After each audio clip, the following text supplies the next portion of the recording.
اور کھاتے ہیں کھانا ٹھیک ہے، ورنہ کچھ باہر سے جس طرح ہم اب دیکھیں نا، اب تو فروزن والا چکر شروع ہو گیا ہے۔ تو بار بار میں یہی آپ لوگوں کو کہتی ہوں کہ پیور کی طرف آئیں، اور جتنی بھی چیزیں نیچر کے قریب ہیں اس کے قریب خود بھی رہیں اور بچوں کو بھی رکھیں۔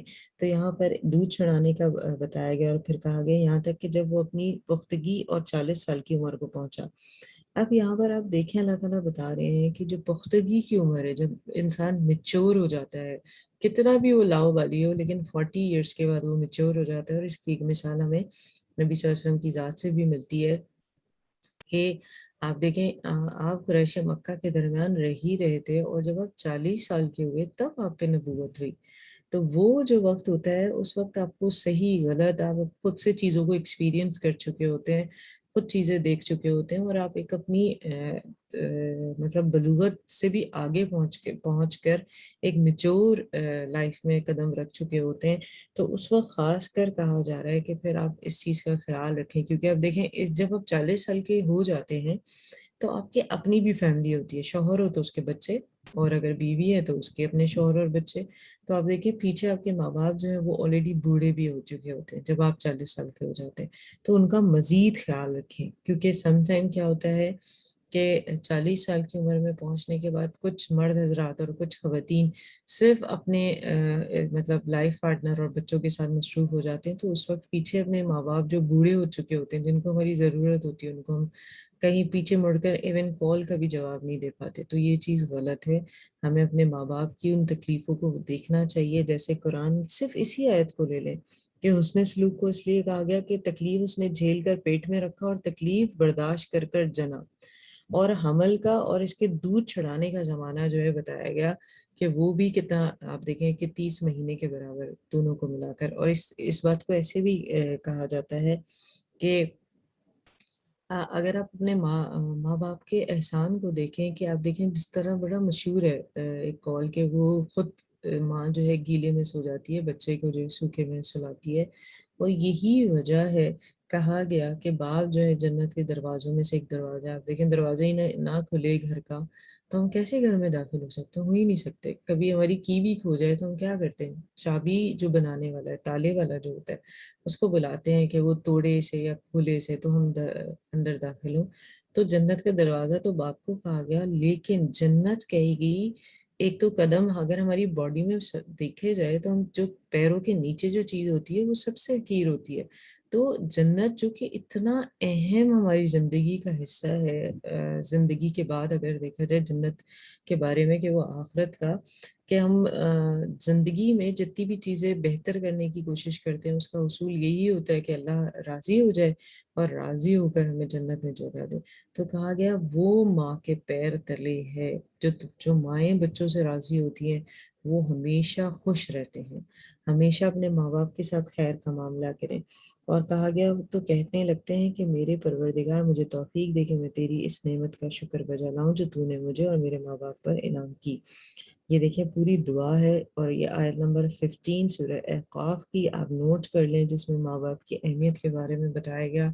اور جتنی بھی آیات ہم پڑھ کر آ رہے ہیں اس 26 پارے تک، اس میں مزید جو ہے وضاحت کے ساتھ یہ چیزیں بتائی گئی ہیں۔ تو آپ دیکھیں کہ کل میں ایک مولوی صاحب کو سن رہی تھی، اس میں ڈفرینٹ طریقے کے سوال جواب کر رہے تھے، کیونکہ یہ ابھی ماں باپ کے حوالے سے آیت آئی ہے، اس لیے میں آپ کے سامنے رکھنا چاہوں گی کہ اگر ہم اپنے رشتہ داروں میں پھپھو چچا اس طرح کے لوگوں کو زکوٰۃ دے سکتے ہیں تو وہ بڑی اچھی بات کہہ رہے تھے۔ وہ کہہ رہے تھے کہ اگر ضرورت مند، ویسے تو بہت کلوز کچھ رشتے ہیں جن میں زکوٰۃ نہیں دے سکتے، تو ان کو کہا جاتا ہے پہلی بات تو تحفتاً آپ ان کو صدقات دے سکتے ہیں، وہ زیادہ بہتر ہے، کیونکہ آپ کو رشتہ داری کا بھی ثواب ملے گا۔ تو انہوں نے بڑی اچھی بات کہی کہ جو آپ کے اس طرح کے رشتہ دار ہوتے ہیں، اگر وہ ضرورت مند ہے اور آپ ان کی ضرورت کو پورا کر رہے ہیں تو آپ کا جو اجر ہے وہ ڈبل ہو جاتا ہے۔ کیسے ڈبل ہو جاتا ہے؟ کہ ایک تو آپ نے اپنی زکوٰۃ اور صدقات دے دیے، اور دوسرا آپ نے صلہ رحمی کے رشتوں کو جو ہے وہ قائم رکھنے کی کوشش کی یا ان کی مدد کی، تو آپ کا اجر ایکچولی دوہرا ہو جاتا ہے۔ تو یہاں ہم نے سمجھنے کی چیز یہ ہے کہ ماں کے لیے آپ دیکھیں اتنی اگر آپ وہ جو احادیث اٹھا کر دیکھیں تو آپ کو بے شمار احادیث ملیں گی. تو ہم نے کیا کرنا ہے، اپنے ماں باپ کے ساتھ حسن سلوک کرنا ہے. جو بچپن میں انہوں نے ہمارے ساتھ کیا اس سے بڑھ چڑھ کے ان کے لیے اچھا کرنا ہے. جیسے ایک چیز جو میں ضرور ذکر کروں گی یہاں پر، کہ دیکھیں قرآن نے ہمیں ایک اور بات یہ بتائی کہ جب بچہ جو ہے وہ نطفے سے پیدا کیا اللہ تعالیٰ نے، اور پھر وہ دنیا میں جب آتا ہے تو وہ چھوٹا ہوتا ہے، اور پھر وہ بڑھاپے کی طرف جاتا ہے اور اللہ تعالیٰ اس کو واپس لوٹا دیتا ہے بچپن کی طرف.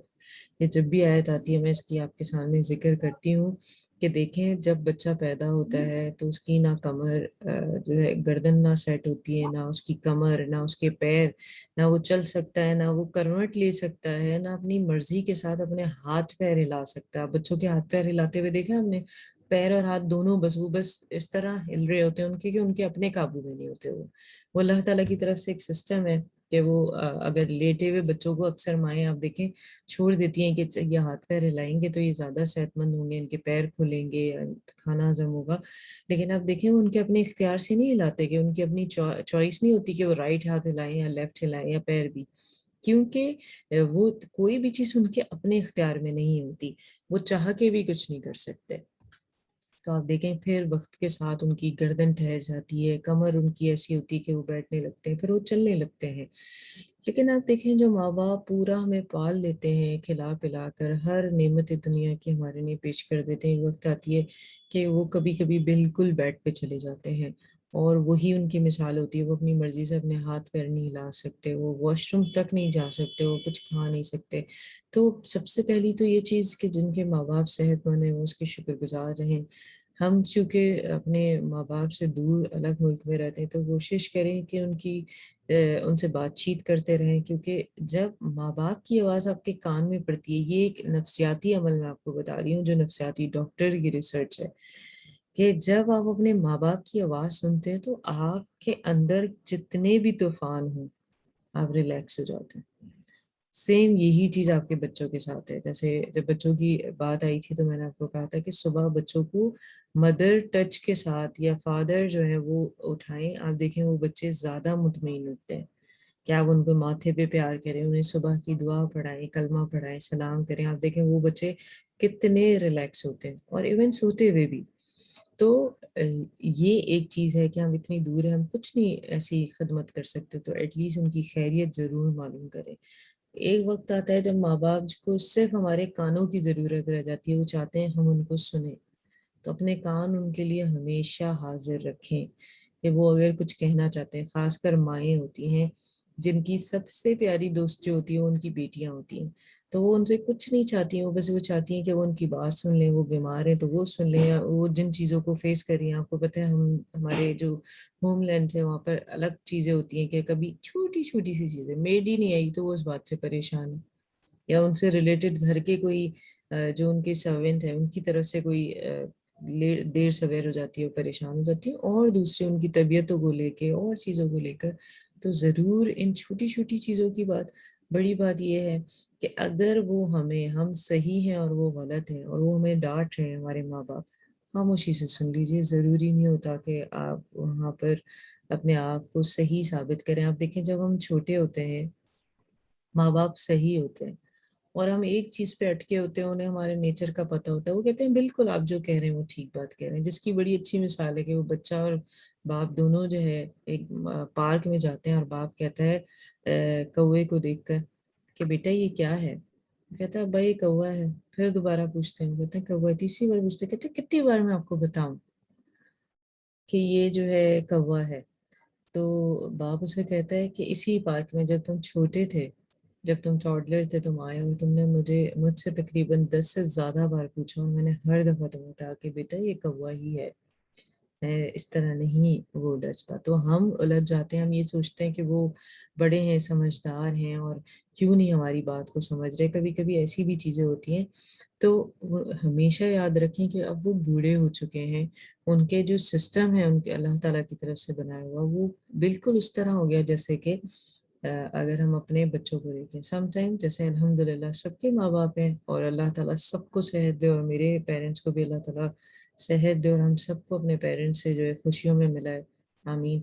تو کبھی جیسے بھائیوں سے بات ہوتی ہے، بھائیوں کے ساتھ پیرنٹس رہتے ہیں تو وہ کبھی ڈسکس کرتے ہیں کہ ایسی بات ہے، اور اور وہ ایک ہی بات کہہ رہے ہیں والد صاحب. تو میں کہتی ہوں بھائی آپ کا جو بیٹے ہیں وہ سم ٹائم ضد کر رہے ہوتے ہیں نا، سیم وہ ویسے ہی ہو گیا. آپ کیوں نہیں کنسیڈر کرتے ہیں ان کو کہ وہ اب بچوں کی طرح ہی ہیں؟ وہ ایسی ہی باتوں پر ضد کرتے ہیں جس کی ان کو خود بھی نہیں سمجھ لگ رہی ہوتی کہ ہم نے کیا ضد پکڑی ہوئی ہے. تو ایسا بھی ہوتا ہے. وہ مانا ہے کہ بہت سمجھدار ہوتے ہیں. ہمیں دیکھیں سم ٹائم جس طرح ہمارے شوہر مرد قوام ہیں، تو آپ دیکھیں ہم گھر میں کسی چیز میں الجھے ہوتے ہیں، ہسبینڈ سے پوچھیں وہ ایک سیکنڈ میں آپ کو کہتے ہیں اس کو ایسے نہیں ایسا کر لیں، مشورہ جو دیتے ہیں. اور ہم کہتے ہیں واقعی اس اینگل سے تو ہم نے سوچا ہی نہیں، کیونکہ وہ قوام ہے، اس کو اللہ تعالیٰ نے اتنی سمجھ دی ہے. سیم اس طرح کبھی کبھی آپ دیکھیں کسی چیز میں الجھے نا، آپ اپنے پیرنٹ سے بات کریں، وہ ایک سیکنڈ کے اندر آپ کو اتنا بہترین حل بتا دیتے جو آپ کے ذہن میں بھی نہیں ہوتا. ٹھیک ہے وہ سمجھدار ہیں، سارا کچھ ہے، لیکن اس بات کو آپ سب ذہن میں رکھیں کہ بڑھاپے کی وجہ سے وہ اب بچپن کی طرف لوٹ گئے ہیں اور کبھی الجھ جائیں گے. کیونکہ آپ دیکھیں جس طرح آپ نے دیکھا ہے کہ ہارمونس چینج ہوتے ہیں، ان کو اگر ہم دیکھیں تو ان کے موڈ بھی سوئنگ ہوتے ہیں اس طرح. تو اگر آپ اس طرح کرتے ہیں اور آپ ان کی اس بچوں کی لسٹ میں آ جاتے ہیں جن سے وہ بے انتہا محبت کرتے ہیں.